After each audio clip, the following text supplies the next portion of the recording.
2023 ജൂലൈയിൽ ബംഗളൂരുവിൽ ചേർന്ന യോഗത്തിലാണ് രാജ്യത്തെ പ്രതിപക്ഷ പാർട്ടികൾ ഒരുമിച്ച് Indian national developmental inclusive alliance India എന്ന സഖ്യത്തിന് രൂപം നൽകുന്നത്.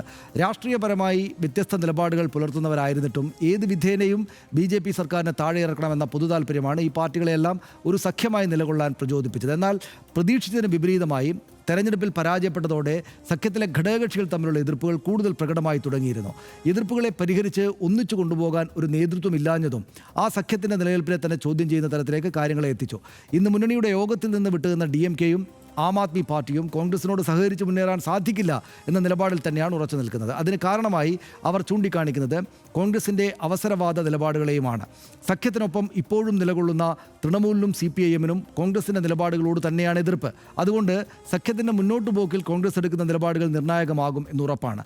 പ്രതിപക്ഷ പാർട്ടികളുടെ ഐക്യത്തിന് ആഹ്വാനം ചെയ്യുന്ന കോൺഗ്രസിന് തങ്ങളുടെ നിലപാടുകളിലെ പൊരുത്തക്കേടുകൾ കൂടി മനസ്സിലാക്കി പരിഹാരം കാണേണ്ടതുണ്ട്